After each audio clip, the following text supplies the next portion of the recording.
Michael, I would treasure the good times, the fun we had, singing, dancing, laughing.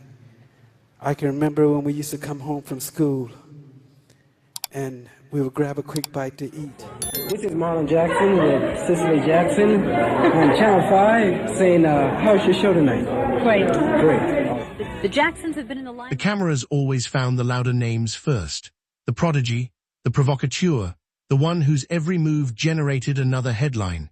In a family that seemed engineered for spectacle, one figure kept slipping past the frame, present in the photographs, yet somehow never quite the subject of them.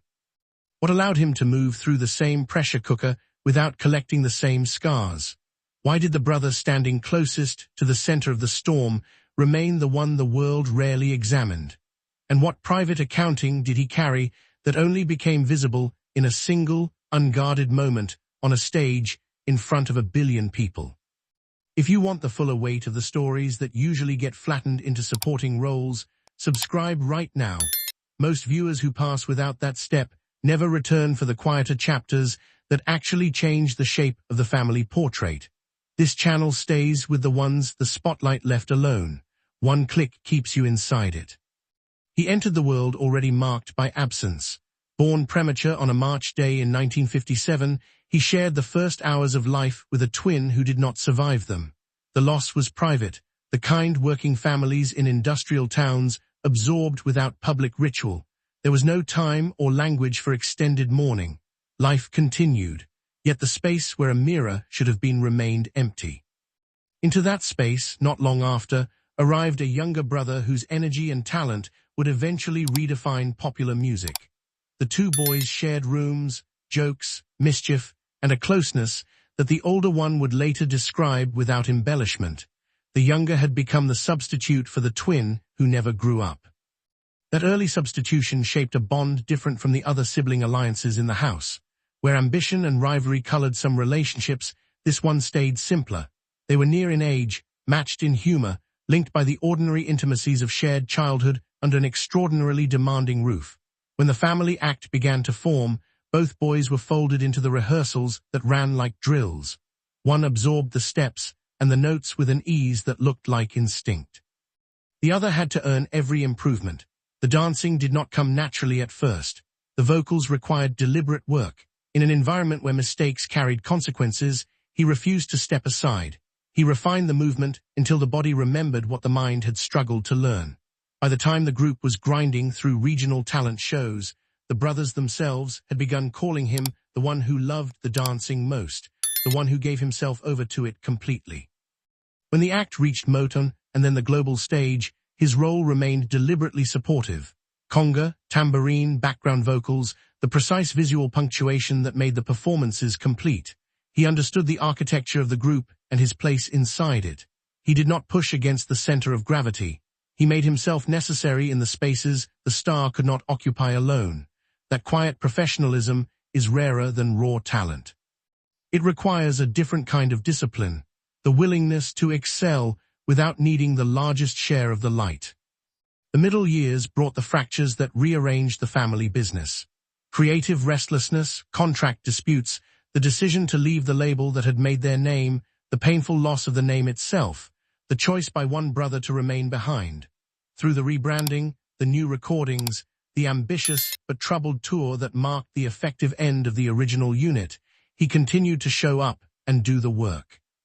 When the central figure finally stepped away for a solo path that would eclipse everything that came before, the quieter departure followed not long after.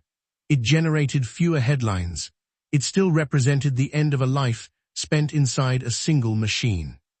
The solo attempt that came next was competent, even promising in places. A record that found an audience on the R&B charts, live performances that showed polish and readiness. Then, instead of chasing the next cycle of promotion and reinvention, he made a different calculation. He looked at what the industry extracted from those who stayed inside it, at the toll already visible on the people closest to him, and he stepped sideways. Real estate in Southern California. Later, a cable network built with partners who understood the value of ownership. The ventures were not glamorous in the old sense. They were solid. They produced results measured in households reached and properties managed rather than chart positions. At the same time he was building those structures, he was also protecting something rarer in that family and in that industry, a marriage that began in 1975 and has continued, without public rupture, into the present. 3 children. Grandchildren, a private life that never became material for the tabloids. The contrast with the surrounding stories is almost statistical. In a family where complicated romantic histories and public legal entanglements formed a recurring pattern, 2 siblings managed the quieter achievement of long, unbroken partnership. One of them was him. The choice was not made in the absence of opportunity. Fame, money, and access had opened every ordinary temptation. He simply declined the version of life that required constant performance offstage as well as on. The moment that finally forced the wider world to look directly at him arrived in July 2009. At the memorial service, after the spectacle and the tributes, he stepped to the microphone. He spoke about childhood, about the ways the younger brother had tried to claim ordinary experiences the world refused to allow. He told a small story about recognizing a disguised figure in a record store by walk and posture alone. Then he said the sentence that cut through the formal grief, "Maybe now they will leave you alone." It was not a polished line. It was the sound of long frustration finally given voice. And at the end, he made a request that reached back more than 50 years. He asked the brother who had just left to carry a greeting to the twin who had never arrived. In that single gesture, the 2 absences collapsed into one. The substitute twin was gone. The original absence, carried since the first day of life, stood exposed. In the years that followed, he has remained largely where he placed himself, present for the occasional reunion performances, active in a foundation focused on youth and community, still married, still outside the weekly cycle of celebrity narrative. The same childhood, the same father, the same machine that produced such varied and often turbulent outcomes in the other siblings produced in him a different result. The difference was not the absence of pain. It was the set of choices made after the pain arrived. His story does not offer the dramatic peaks the public usually demands from this family. It offers something rarer, evidence that the pressure did not have to dictate the shape of the life that followed. He lost the twin he never knew. He found a second version of that closeness and then lost it too. He performed under the same exacting standards, navigated the same industry, and still managed to build a private world that stayed intact.